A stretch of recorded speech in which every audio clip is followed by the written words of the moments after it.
충격적인 일이 벌어졌습니다. 하버드 철학과 맥고한 교수의 입에서 나온 이 말은 아이러니했습니다. 20년간 이성의 우월성을 설파해온 그가 자신의 강의실에서 벌어진 현상을 설명할 다른 언어를 찾지 못했기 때문입니다. 철학과 심리학 공동연구팀의 뇌파 분석 결과는 놀라웠습니다.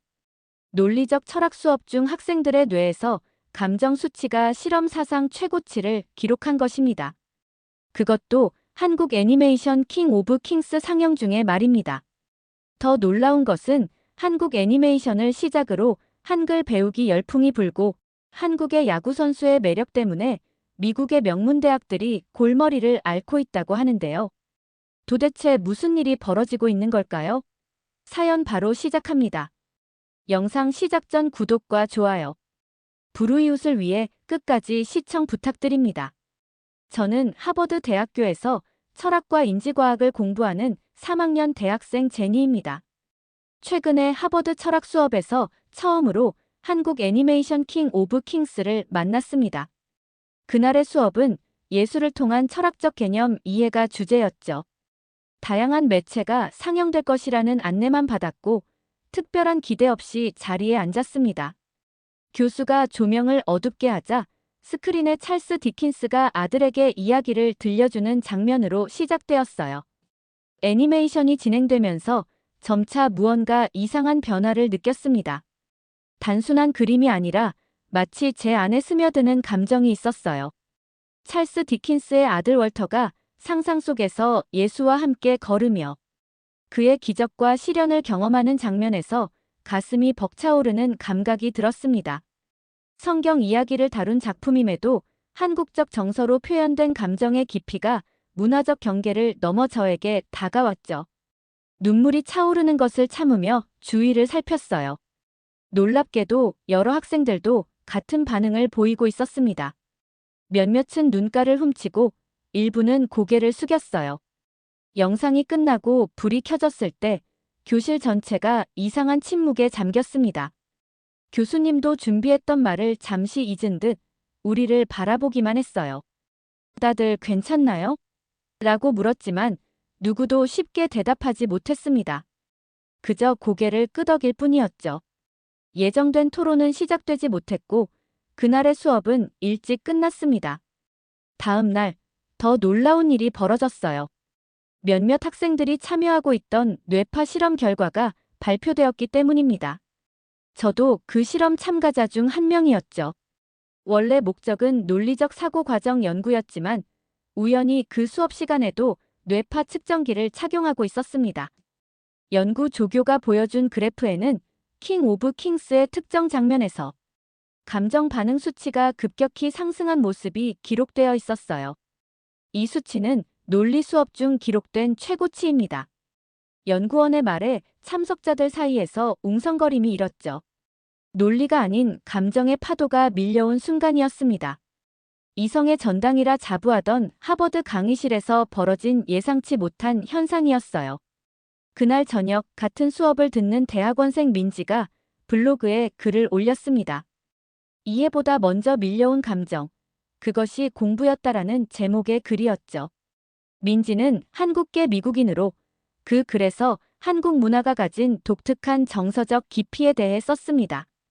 킹 오브 킹스는 예수의 생애를 다룬 보편적 주제이지만 한국 제작진의 손을 거치며 특유의 감성적 깊이가 더해졌다고 분석했어요. 특히 영화에 담긴 한과 정이라는 한국적 정서가 어떻게 서구의 종교적 내러티브와 조화를 이루며 문화적 경계를 넘은 공감을 불러일으켰는지 설명했습니다. 그 글은 하룻밤 사이 대학 커뮤니티를 넘어 트위터에서도 화제가 되었습니다. 수많은 공유와 댓글이 이어졌고 다른 학교 학생들까지 동참하기 시작했죠. 저도 한국 드라마를 보고 울었어요. 언어는 몰라도 감정은 이해했습니다와 같은 반응이 쏟아졌습니다. 이전까지 학문적 논의에서 배제되었던 감정의 영역이 갑자기 중심에 서게 된 느낌이었어요. 일주일 후 예상치 못한 소식을 들었습니다. 교수진 내부 포럼에서 이 현상에 대한 열띤 논쟁이 벌어지고 있다는 것이었죠. 동아시아학 전공 조교로부터 전해들은 내용이었습니다. 일부 전통적 성향의 교수들은 학생들이 논리가 아닌 감정에 의존하고 있다며 우려를 표했어요. 반면 다른 교수들은 그것이 새로운 사고의 방식일 수 있다고 반박했습니다. 특히 기억에 남는 발언은 인지과학과 김 교수의 말이었습니다. 우리가 지금까지 감정을 이성의 적으로 간주해왔지만 어쩌면 감정은 또 다른 형태의 지성일 수 있다라는 주장이었죠. 이 말은 저에게 큰 울림을 주었어요. 그동안 감추려 했던 감성적 반응들이 사실은 억압할 필요가 없는 것이었을지도 모른다는 생각이 들었습니다. 학기가 끝날 무렵 우연히 그 수업의 회고록을 볼 기회가 있었습니다. 교수님이 조교들과 공유한 문서였죠. 거기에는 짧은 한 문장이 적혀 있었어요. 논리가 아닌 공감에서 출발할 수 있을까?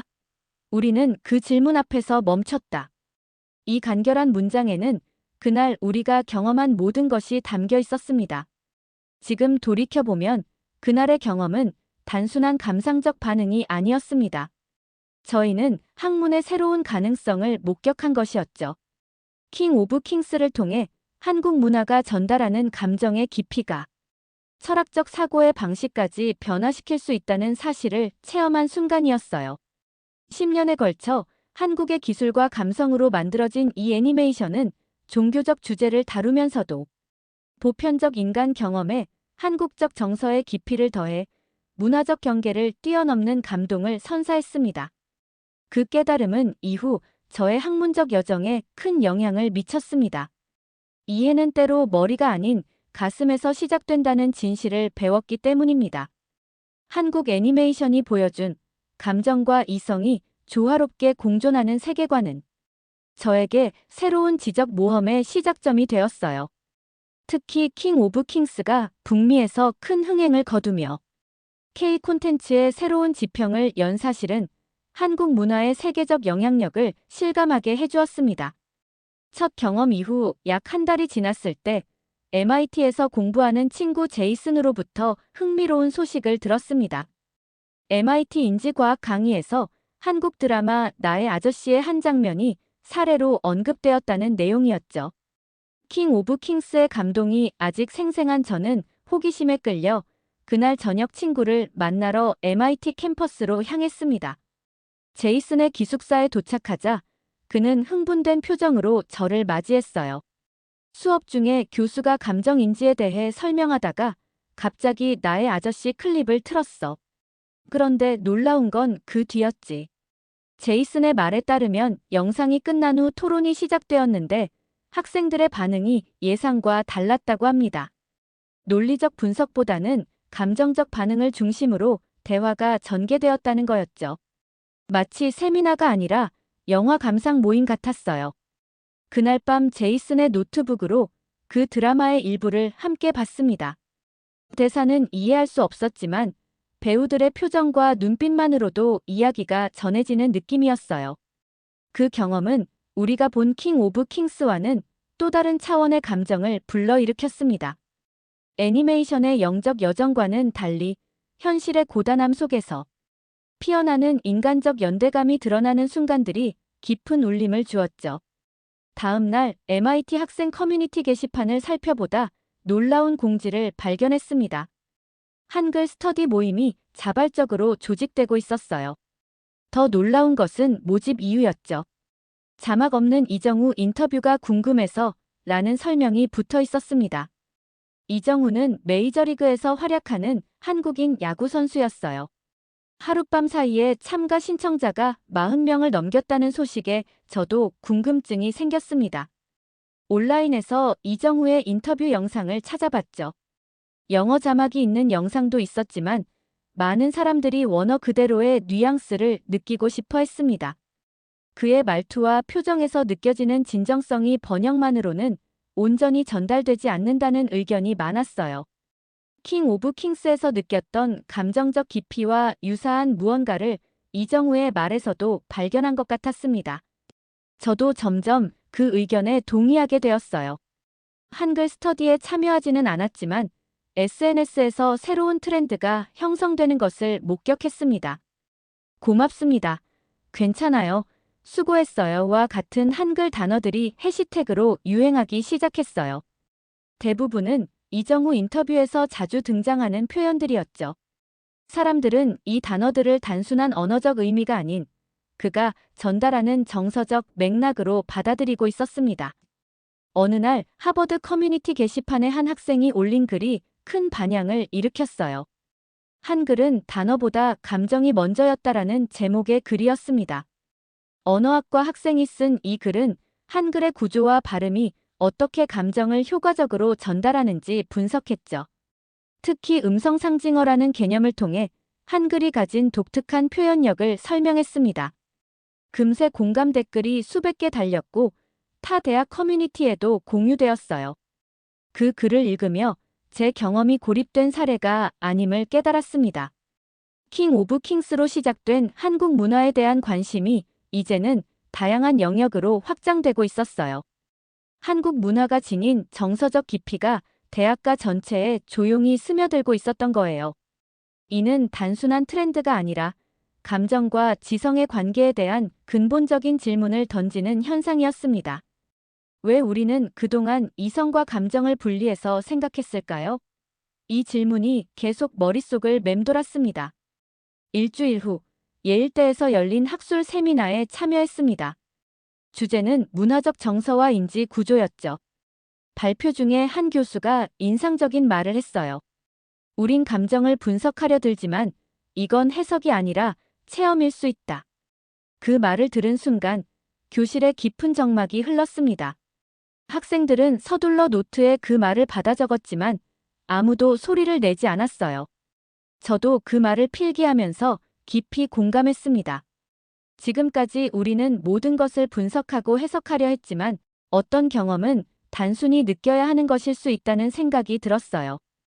킹 오브 킹스가 전달한 감정의 깊이, 그리고 한국 문화가 담고 있는 정서적 풍요로움은 분석의 대상이 아니라 체험의 대상이었습니다. 이정후의 인터뷰에서 사람들이 느끼는 진정성도 마찬가지였죠. 세미나가 끝난 후 낯선 학생이 다가와 말을 걸었습니다. 자신은 한글 스터디에 참여하고 있으며 하버드에서도 그룹을 만들고 싶다고 했어요. 저는 망설임 없이 참여 의사를 밝혔습니다. 그것이 단순한 언어 학습을 넘어 새로운 감정적 소통 방식을 탐구하는 여정이 될 것임을 직감했기 때문입니다.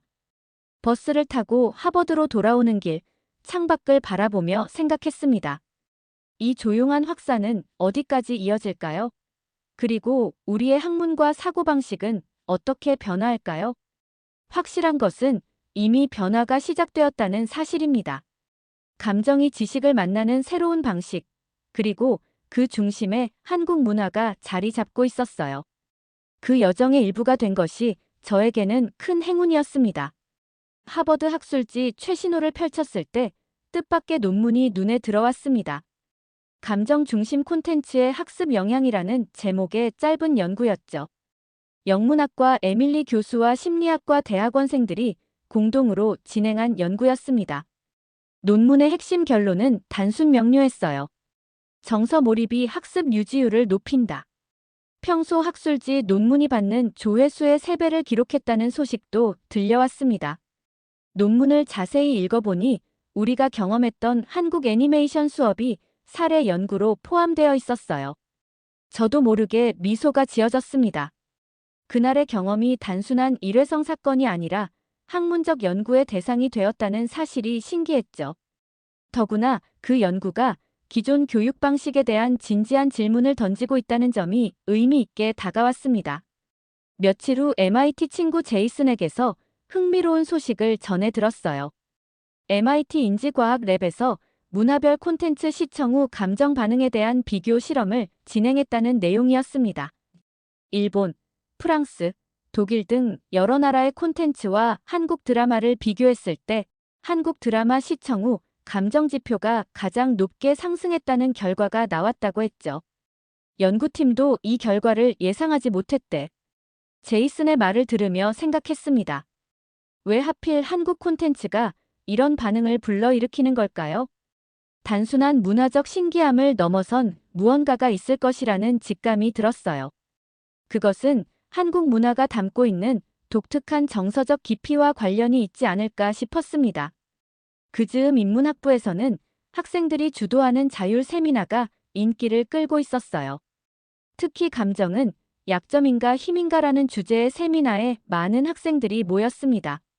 저도 호기심에 참석했죠. 토론은 열정적이었지만 특이하게도 뚜렷한 결론 없이 끝났습니다.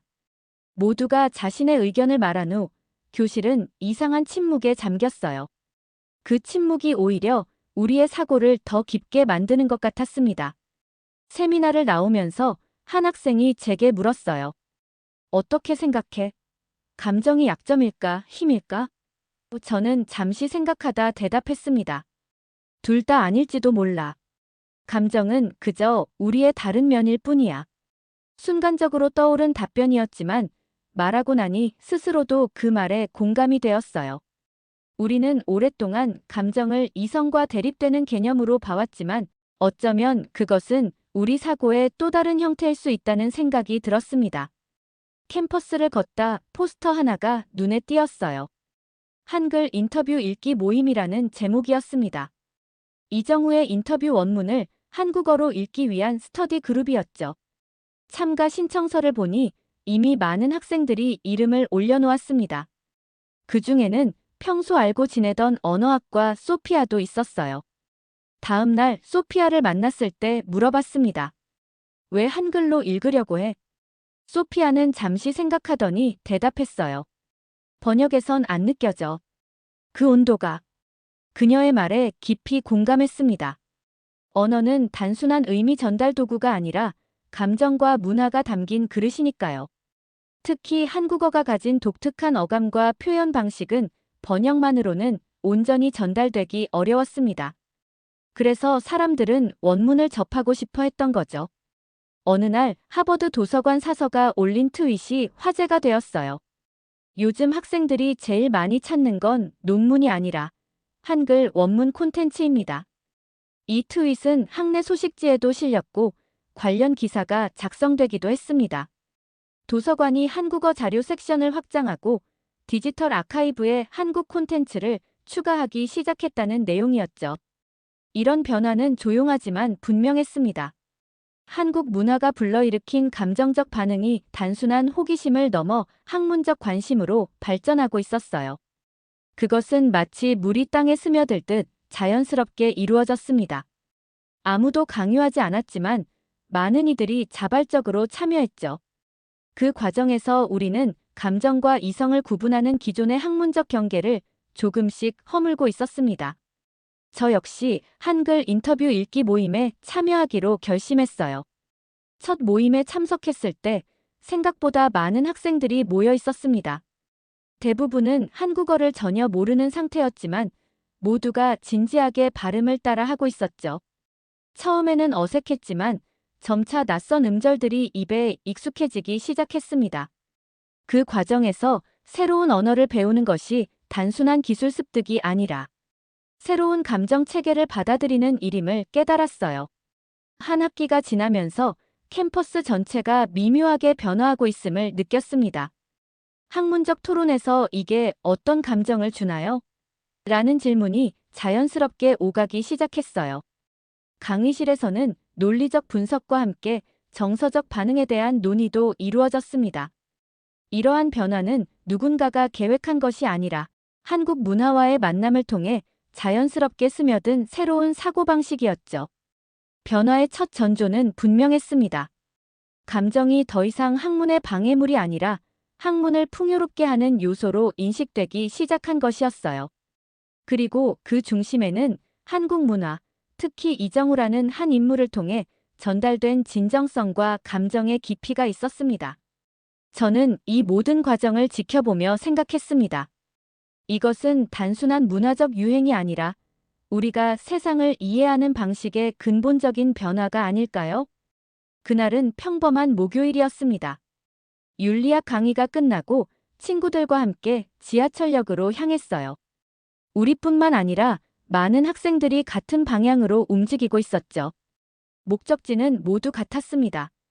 샌프란시스코 자이언츠 홈 경기장이었어요.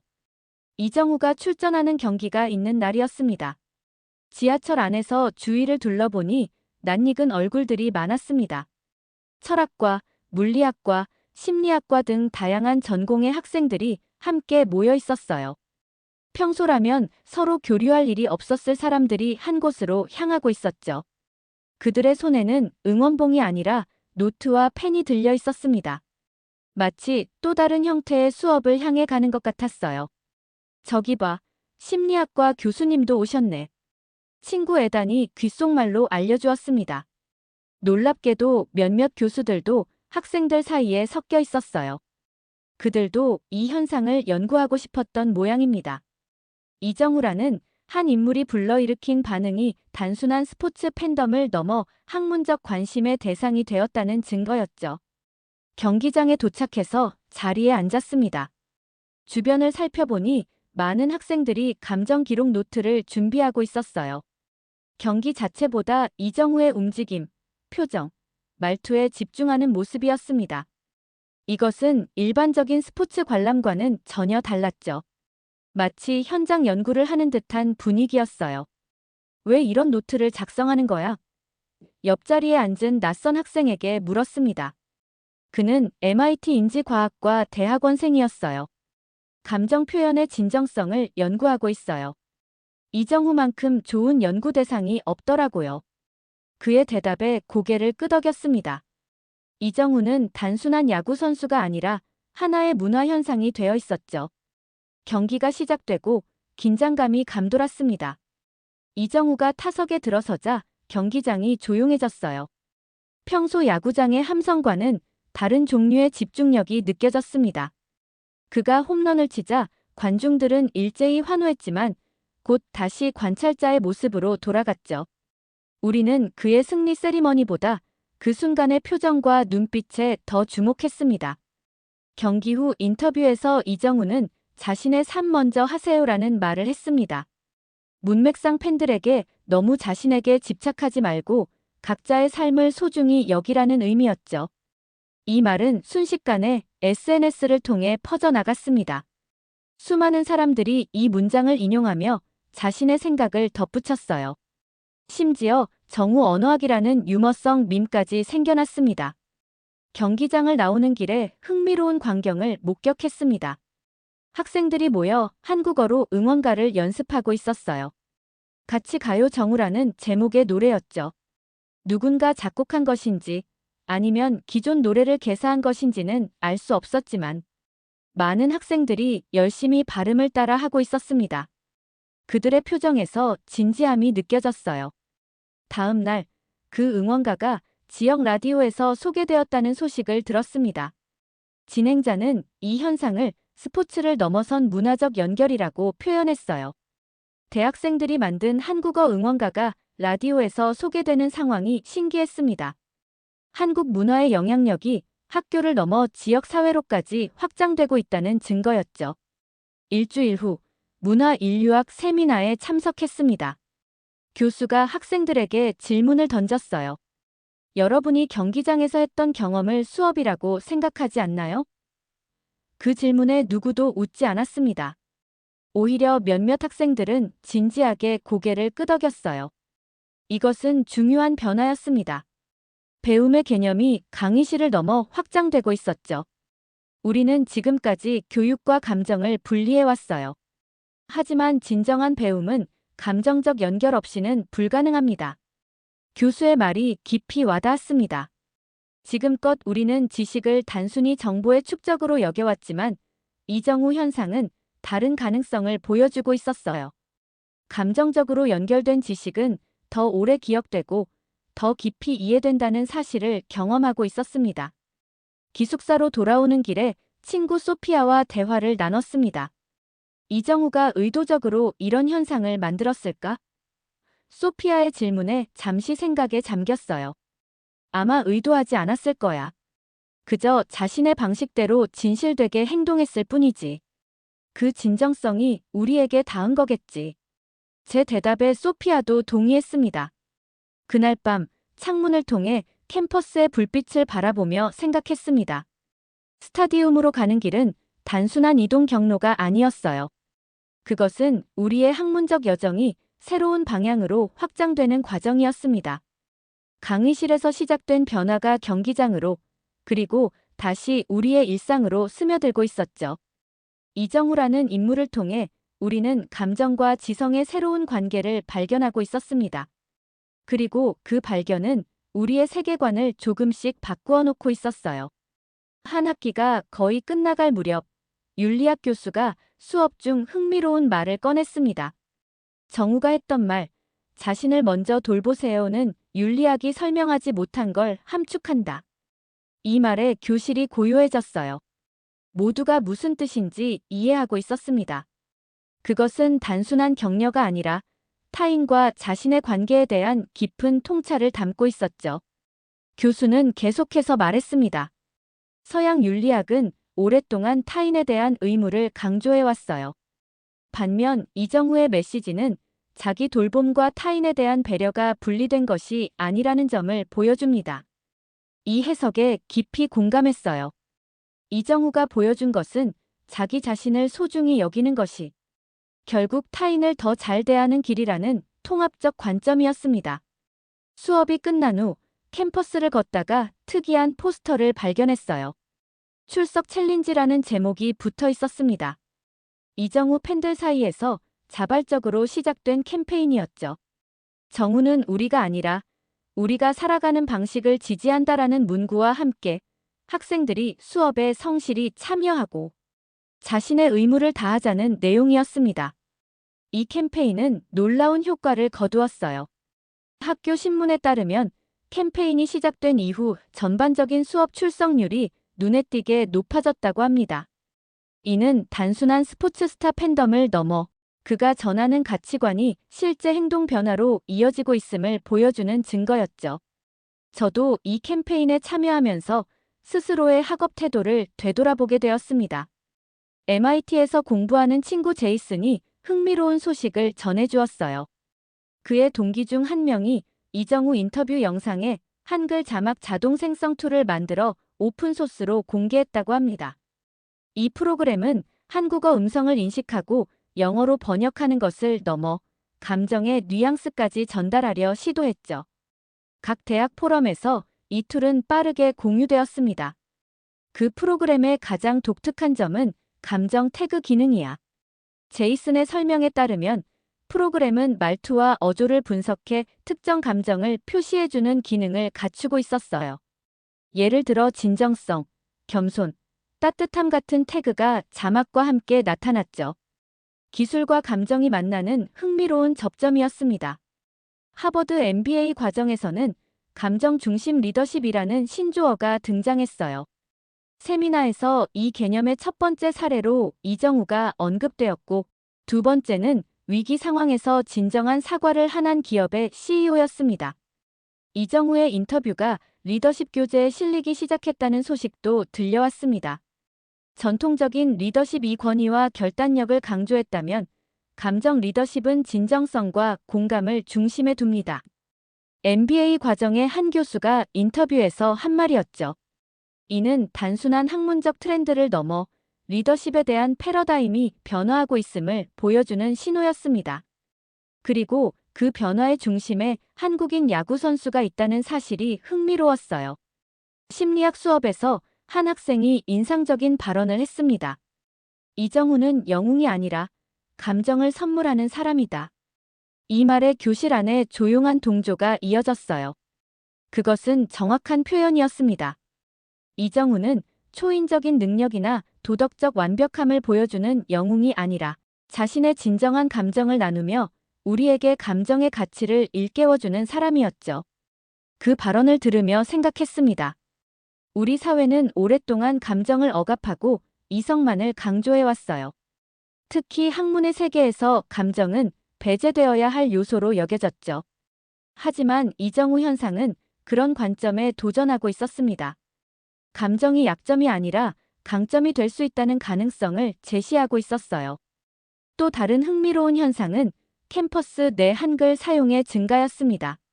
학생들 사이에서 인사말로 안녕하세요가 자연스럽게 사용되기 시작했고 메시지 끝에 수고하세요를 붙이는 것이 유행이 되었어요.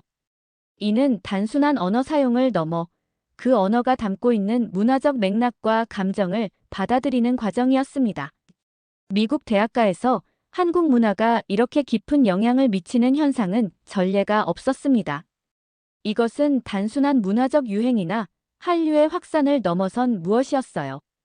그것은 감정과 지성, 개인과 공동체, 자기 돌봄과 타인 배려 사이의 관계에 대한 근본적인 재고를 촉발하고 있었습니다. 캠퍼스를 걷다 벤치에 앉아 있는 교수님을 만났어요. 그분은 심리학과 김 교수였는데 잠시 대화를 나누게 되었습니다. 이정우 현상에 대해 어떻게 생각하세요? 제가 물었죠. 교수님은 잠시 생각하더니 대답하셨습니다. 이건 단순한 팬덤이 아니라 사회적 현상이야. 우리가 잊고 있던 감정의 가치를 일깨우는 과정이지. 그 말을 듣고 고개를 끄덕였습니다. 이정우 현상은 이미 사회화되고 있었어요. 그것은 강의실에서 시작되어 경기장으로 다시 우리의 일상으로 확장되었습니다. 감정의 가치를 재발견하고 그것을 통해 새로운 형태의 사회적 연결을 만들어가는 과정이었죠. 그리고 저는 그 과정의 한 부분이 되어가고 있었습니다. 학기가 마무리되는 시점, 다음 학기 수강 신청 목록을 살펴보다 새로운 과목을 발견했습니다. 한국 문화와 감정 표현이라는 제목의 교양 강의였어요. 처음에는 눈을 의심했지만 분명히 정식 교과 과정에 포함된 강의였습니다. 강의 계획서를 자세히 살펴보니 이정우 인터뷰 분석을 중심으로 한 내용이 담겨 있었어요. 이 강의는 학생들의 요청으로 개설되었다고 합니다. 원래 비공식적으로 운영되던 한글 스터디가 정식 교과목으로 승격된 것이었죠. 수강 정원은 30명이었지만 첫날 신청이 마감될 정도로 인기가 높았습니다. 저도 운 좋게 수강 신청에 성공했어요. 처음으로 학점을 위해 감정을 공부하게 된다는 사실이 신기했습니다. 강의가 아직 시작되지 않은 상태에서 학생들 사이에는 또 다른 형태의 학습이 활발히 이루어지고 있었어요. 자율 워크숍이 그것이었습니다. 특히 감정 콘텐츠 분석 워크숍은 공식 강의보다 더 많은 학생들이 참여할 정도로 인기가 높았죠. 감정 기록법, 장면 속 표정 읽기 등 다양한 주제를 다루는 워크숍이 매주 열렸습니다. 한 번은 호기심에 이 워크숍에 참여했어요. 진행자는 심리학과 대학원생이었는데 놀랍게도 공식 수업보다 더 체계적으로 준비된 내용이었습니다. 감정은 언어나 논리와 마찬가지로 학습과 훈련이 필요한 영역입니다라는 말로 워크숍을 시작했죠. 참가자들은 각자 노트북을 펼치고 진지하게 메모를 하고 있었습니다. 워크숍에서는 이정우의 인터뷰 클립을 프레임 단위로 분석하는 작업이 이루어졌어요. 눈의 움직임, 미세한 표정 변화, 목소리 톤의 변화 등을 기록하고 토론했습니다. 마치 문학작품을 분석하듯 인터뷰 영상을 해체하고 재구성하는 과정이었죠. 그 과정에서 우리는 감정 표현의 문화적 차이와 보편성을 동시에 발견할 수 있었습니다. 학기가 끝나고 학교에서는 특별한 행사가 열렸어요. 정우에게 감정을 배웠다라는 주제로 학생 영상제가 개최된 것입니다. 출품작 중 절반이 한글로 제작되었다는 점이 놀라웠습니다. 물론 대부분은 발음이 부정확했지만 그 노력 자체가 감동적이었죠. 영상제는 예상보다 많은 관객이 참석해 성황리에 진행되었습니다. 영상제에서 상영된 작품 중 특히 인상적이었던 것은 감정의 색깔이라는 다큐멘터리였어요. 서로 다른 문화권 출신 학생들이 같은 한국 드라마를 보고 느낀 감정을 색으로 표현한 실험을 담은 내용이었습니다. 흥미롭게도 문화적 배경이 다름에도 불구하고 많은 학생들이 비슷한 색상을 선택했죠. 이는 감정의 보편성을 보여주는 증거였습니다. 일상 대화 속에서도 변화가 감지되었어요. 학생들끼리 대화할 때 말투가 정우스럽다라는 표현이 자연스럽게 사용되기 시작했습니다. 이는 높은 칭찬으로 받아들여졌죠. 그것은 논리적 명확함이나 지적 우수함을 넘어 감정적 진실성과 공감 능력을 인정하는 표현이었습니다. 정우스러운 말투는 구체적으로 어떤 의미였을까요? 그것은 단순하면서도 진정성 있는 표현, 상대를 존중하는 어조, 그리고 감정을 숨기지 않는 솔직함을 의미했습니다. 감정 표현이 학문적 환경에서도 하나의 가치 있는 소통 방식으로 인정받기 시작한 것이었죠. 캠퍼스 곳곳에서는 한글로 쓰인 메시지들이 눈에 띄었어요. 건물 벽면, 노트북 뚜껑, 핸드폰 케이스 등에 적힌 문장들은 대부분 이정우의 인터뷰에서 따온 것이었습니다. 같이 있어줘서 고마워요. 지금도 괜찮아요. 같은 문구들이 일상에 자연스럽게 스며들었죠. 이러한 현상은 제도권 교육 밖에서 자생적으로 성장하고 있었습니다. 학교 당국이나 교수진이 계획하거나 주도한 것이 아니라 학생들이 자발적으로 만들어가는 문화였어요. 그것은 기존 교육 체계가 채우지 못한 빈 공간을 학생들 스스로 채워나가는 과정이었습니다. 한 교수님이 이런 현상에 대해 흥미로운 해석을 내놓았어요. 이것은 학생들이 스스로의 교육의 주도권을 가져가는 과정이다. 그들은 단순히 지식을 받아들이는 수동적 존재가 아니라 새로운 지식의 형태를 창조해내고 있다. 이 말에 깊이 공감했습니다. 우리는 정말로 새로운 형태의 학습을 만들어가고 있었죠.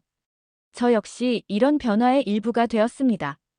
친구들과 함께 한글 감정 단어 사전 프로젝트를 시작했어요. 한국어의 감정 표현 단어들을 수집하고 그 미묘한 차이를 영어로 설명하는 작업이었습니다. 예를 들어 아쉽다, 서운하다, 섭섭하다의 차이를 구분하는 것과 같은 작업이었죠. 이 프로젝트는 제도권 교육의 일부가 아니었지만 우리에게는 의미 있는 학습 경험이었습니다. 이렇게 제도 밖에서 자라난 것들은 점차 제도 안으로 흡수되기 시작했어요. 학생들의 자율 워크숍이 정규 수업의 일부가 되고 비공식 스터디 모임이 교양 과목으로 승격되었습니다. 이는 교육이 일방적인 지식 전달이 아니라 학생과 교수가 함께 만들어가는 것이라는 인식의 변화를 보여주었죠.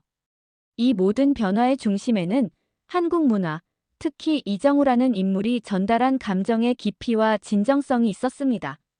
그것은 단순한 문화적 유행을 넘어 우리가 배움과 소통을 바라보는 방식 자체를 변화시키고 있었어요. 제도 밖에서 시작된 작은 움직임이 어떻게 큰 변화로 이어질 수 있는지 그 가능성을 목격하고 있었습니다. 모든 변화에는 저항이 따르기 마련입니다. 이정우 현상과 관련된 감정 중심 교육에 대한 반발도 서서히 표면화되기 시작했어요. 고전 논리학과 교수진이 공식적으로 우려를 표명한 것이 그 시작이었습니다. 학문적 엄밀성이 감정에 밀려 위협받고 있다는 내용의 성명서를 발표했죠. 특히 논란이 된 것은 한 공개 강연에서 나온 발언이었어요. 저명한 논리학 교수가 감정은 학문의 적이라고 표현했다는 소식이 캠퍼스에 퍼졌습니다. 그 발언은 즉각적인 반응을 불러일으켰죠. 학생들 사이에서는 분노와 실망이 섞인 반응이 줄을 잃었고 SNS에서는 비판의 목소리가 그리고 일부 교수들 사이에서는 지지의 목소리가 나왔습니다. 저는 그 강연장에 있었기에 실제 맥락을 알고 있었어요. 교수의 전체 발언은 감정이 학문의 적이 될 수 있다는 조건부 표현이었고 맥락상 감정의 역할을 완전히 부정한 것은 아니었습니다. 하지만 그 발언의 일부만 전파되면서 오해가 생겼죠. 이런 과정을 지켜보며 감정과 논리의 충돌이 얼마나 복잡한 문제인지 실감했습니다. 이틀 후 학생들이 연명으로 성명서를 발표했어요. 우리는 이성과 감정을 분리하지 않겠습니다. 라는 제목의 성명서에는 수백 명의 서명이 담겨 있었습니다.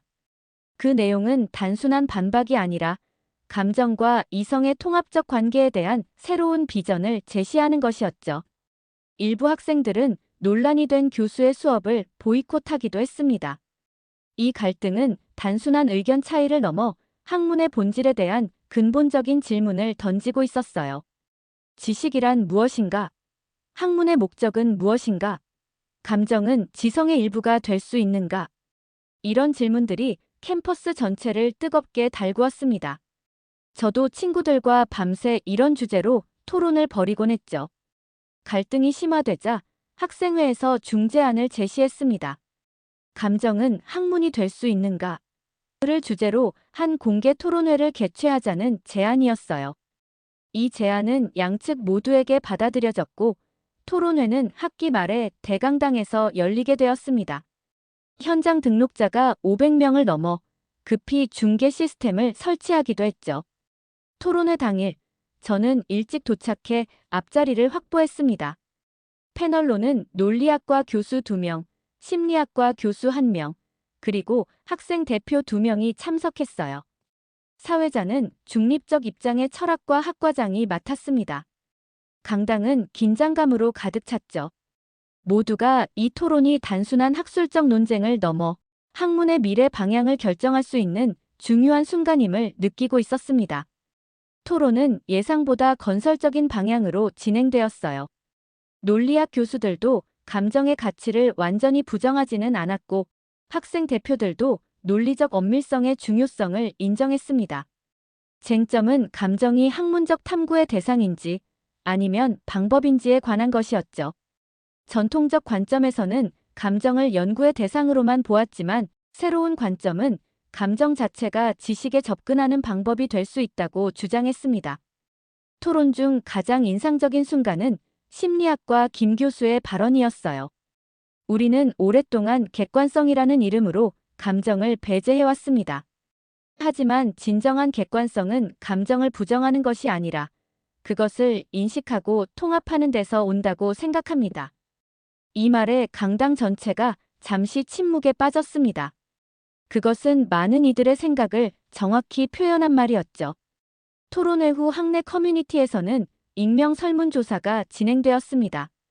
감정은 사고의 시작이다라는 견해에 73%의 학생이 동의한다는 결과가 나왔어요. 이는 생각보다 높은 수치였습니다. 하지만 감정만으로 학문이 가능하다는 견해에는 단 15%만 동의했죠. 대부분의 학생들은 감정과 이성의 균형이 필요하다고 생각하고 있었습니다. 이런 갈등과 토론의 과정은 오히려 감정의 역할에 대한 더 깊은 이해를 가져왔어요.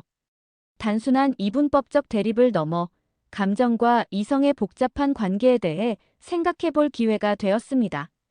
갈등이 항상 부정적인 것만은 아니라는 사실을 깨달았죠. 때로는 충돌을 통해 더 깊은 통합이 이루어지기도 합니다. 한 달 후 논리학과 내부 회의에서 의미 있는 변화가 있었다는 소식을 들었습니다. 한 원로 교수가 지금은 틀렸다고 말할 수 없는 시점이다라고 인정했다고 해요. 이후 논리학과 과제에도 감정적 서사 분석이 포함되기 시작했습니다. 작은 변화였지만 그 상징성은 컸죠. 이런 충돌과 반작용의 과정을 거치며 캠퍼스 내 분위기는 오히려 더 성숙해졌습니다. 단순한 열광이나 거부를 넘어 감정의 역할에 대한 진지한 고민과 대화가 이루어지기 시작했어요. 이정후 현상이 불러온 변화는 이제 단순한 문화적 유행이 아니라 학문적 패러다임의 전환 가능성을 보여주고 있었습니다. 저는 이 모든 갈등과 토론의 과정을 기록해 두었어요. 언젠가 이 시기가 학문의 역사에서 중요한 전환점으로 기억될지도 모른다는 생각이 들었기 때문입니다. 감정과 이성, 문화와 학문의 관계가 새롭게 정의되는 순간을 목격하고 있다는 느낌이 들었죠. 그리고 그 중심에 한국 문화, 특히 이정후라는 인물이 있다는 사실이 더욱 특별하게 다가왔습니다. 충돌 속에서도 작은 합의가 이루어지고 반작용 속에서도 새로운 균형이 만들어지고 있었어요. 이것이 바로 학문과 문화가 성장하는 방식이 아닐까 생각했습니다. 갈등과 충돌이 없는 변화는 진정한 변화가 아닐 수 있습니다. 중요한 것은 그 과정에서 우리가 얼마나 열린 마음으로 서로의 관점을 이해하려 노력하는가 하는 점이죠. 그리고 지금 우리는 그런 노력을 하고 있었습니다. 한글이 캠퍼스를 넘어 일상으로 스며드는 과정은 조용하지만 분명했습니다. 어느 날 학교 게시판을 보니 공지사항이 영어와 한글로 병기되어 있었어요. 처음에는 특별한 행사를 위한 일시적 변화라고 생각했지만 점차 도서관 공지, 카페 메뉴판까지 확대되었습니다. 더 놀라운 건 아무도 이를 특별하게 여기지 않는다는 점이었죠. 이런 변화는 자연스럽게 다음 단계로 이어졌어요. 학생들 사이에서 감정 자막 달기 프로젝트가 시작되었습니다.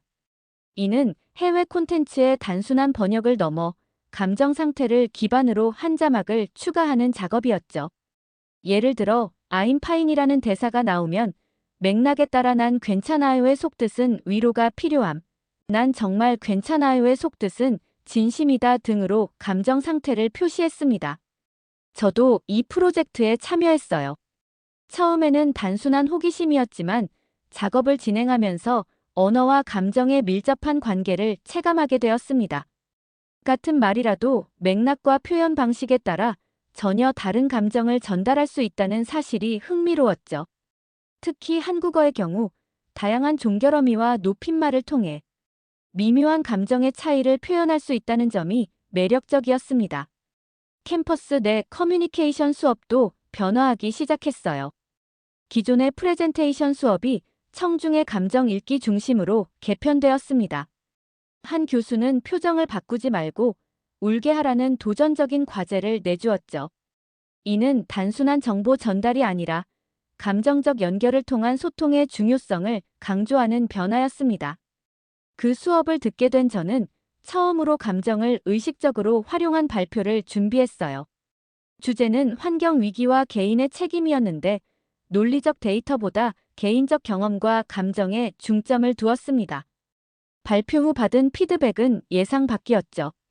당신의 감정이 진실되게 전달되었고 그것이 메시지에 힘을 실어주었다는 평가를 받았습니다. 학생들 사이에서는 과제 수행 방식도 변화했어요. 팀 프로젝트를 시작하기 전에 공감도를 먼저 정하고 진행하는 팀들이 등장했습니다. 공감도란 과제의 감정적 목표를 의미했죠. 예를 들어 이 프로젝트는 청중에게 불안과 희망을 동시에 전달하는 것을 목표로 한다와 같은 식이었습니다. 제가 참여한 한 팀 프로젝트에서는 처음으로 이런 접근법을 시도했어요. 프로젝트 주제는 디지털 시대의 개인정보였습니다. 우리는 논리적 분석과 함께 감정적 반응을 이끌어내는 방식으로 내용을 구성했죠. 발표 중간에 이건 너무 건조해요라는 팀원의 피드백을 받고 내용을 수정하기도 했습니다. 이전에는 상상할 수 없었던 방식의 협업이었어요.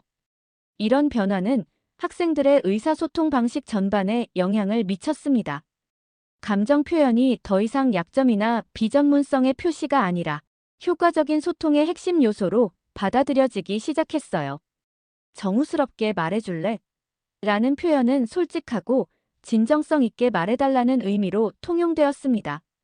하버드 북스토어 앞 진열대에서 인상적인 장면을 목격했어요. 한 권의 논리학 교재 위에 작은 포스트잇이 붙어 있었습니다. 이걸 읽기 전에 정우를 봤다면 이건 다르게 느껴질 거예요. 누가 붙였는지 알 수 없었지만 많은 학생들이 그 메시지에 공감하는 듯 했습니다. 저도 그 말의 의미를 직감적으로 이해했죠. 그 포스트잇은 단순한 낙서가 아니라 우리가 경험한 변화의 본질을 정확히 짚어낸 표현이었어요. 이정우를 통해 접한 한국 문화의 감정적 깊이는 우리가 지식과 정보를 바라보는 방식 자체를 변화시켰습니다. 같은 내용이라도 감정적 맥락에 따라 전혀 다르게 받아들여질 수 있다는 사실을 깨달은 것이죠. 심리학 수업에서는 언어와 감정의 상호작용이라는 주제로 연구 프로젝트가 활발히 진행되었습니다. 특히 한글의 구조와 발음이 감정 전달에 미치는 영향에 대한 연구가 주목받았어요. 한 연구에 따르면 한글의 모음 구조가 특정 감정, 상태와 연관성이 있다는 흥미로운 결과가 도출되기도 했습니다. 저는 한글 감정 단어 사전 프로젝트에 계속 참여하면서 언어와 감정의 관계에 대해 더 깊이 이해하게 되었어요. 한국어에는 영어로 정확히 번역하기 어려운 감정 단어들이 많았습니다. 한이나 정과 같은 개념은 단순한 단어가 아니라 복잡한 문화적, 정서적 맥락을 담고 있었죠. 이런 단어들을 통해 우리는 새로운 감정의 스펙트럼을 배우고 있었습니다. 학기가 끝나갈 무렵 제 노트북 옆자리에 앉은 1학년 학생이 물었어요. 정우에 대해 들어본 적 있어요?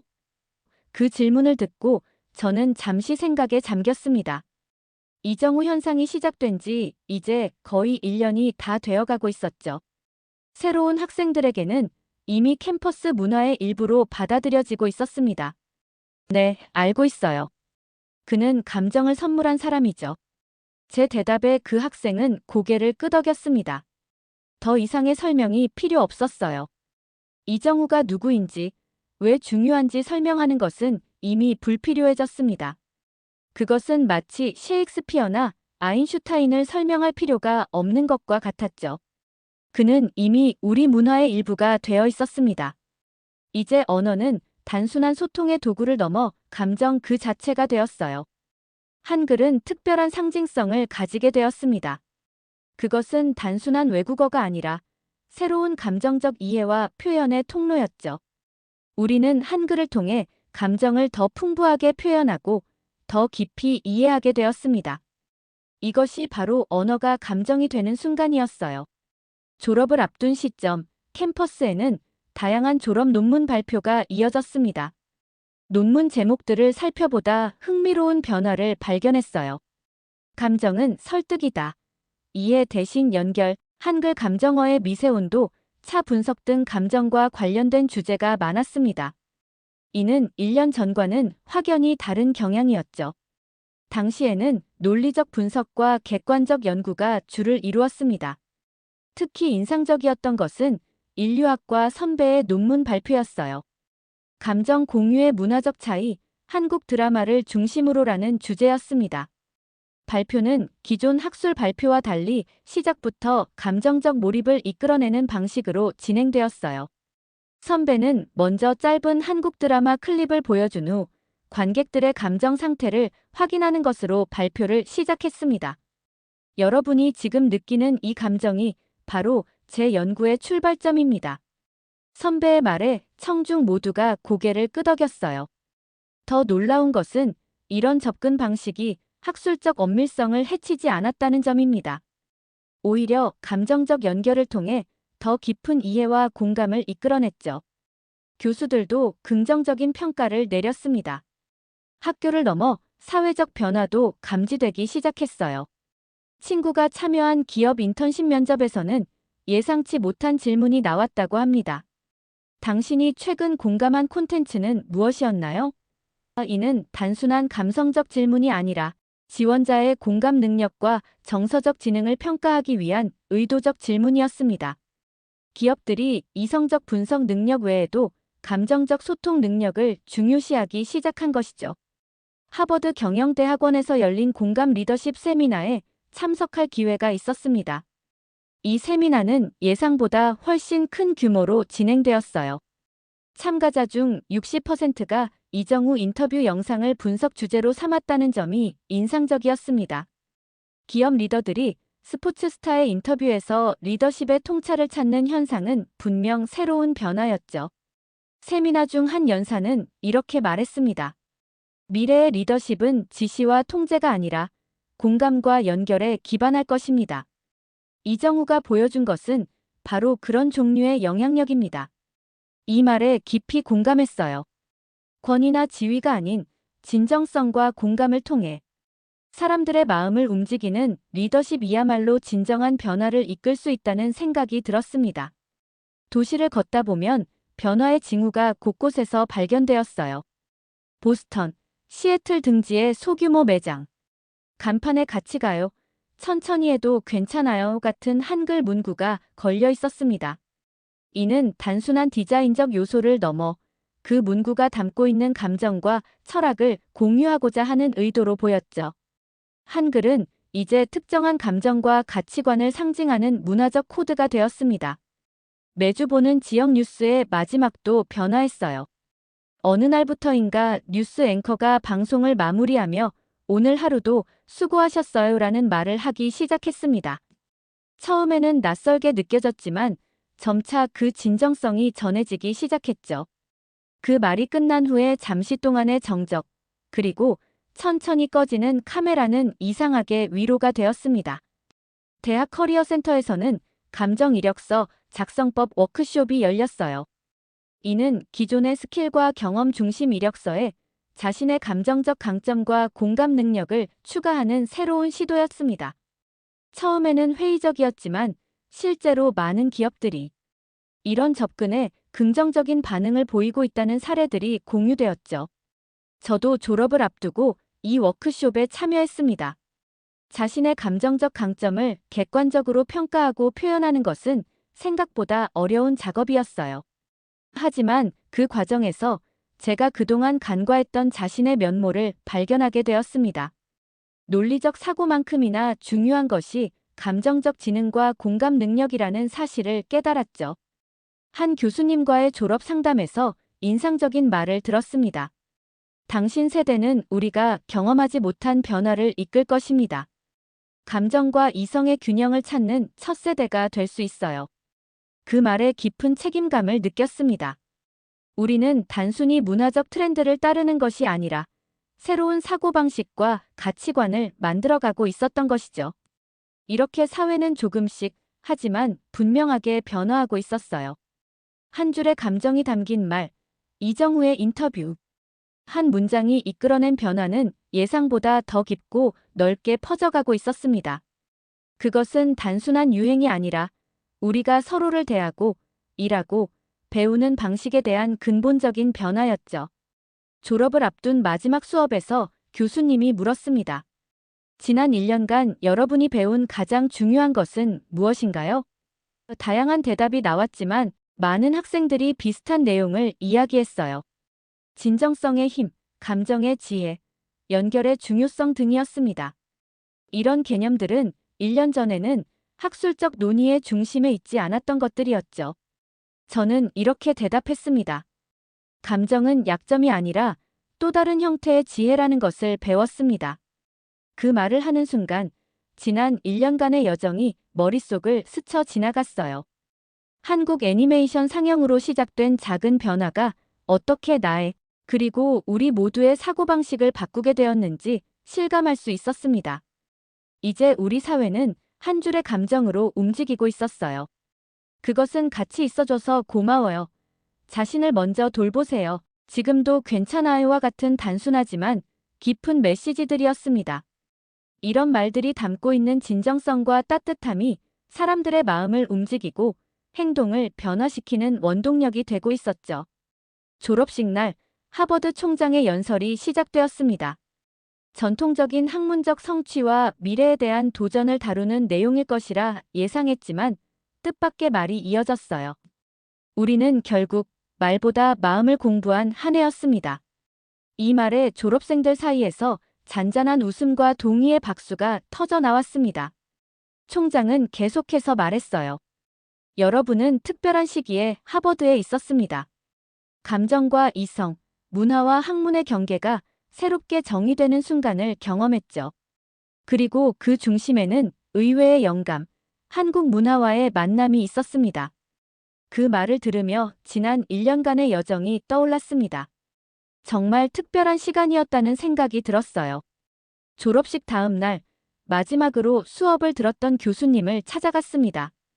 감사 인사를 전하고 싶었어요. 교수님의 연구실에 들어서자 슬라이드 한 장이 눈에 들어왔습니다. 거기에는 단 한 문장만 적혀 있었어요. 함께 있었던 기억만이 남습니다. 이 문장이 담고 있는 감정적 깊이와 철학적 통찰에 잠시 말을 잇지 못했습니다. 이게 다음 학기 첫 수업에 사용할 슬라이드예요.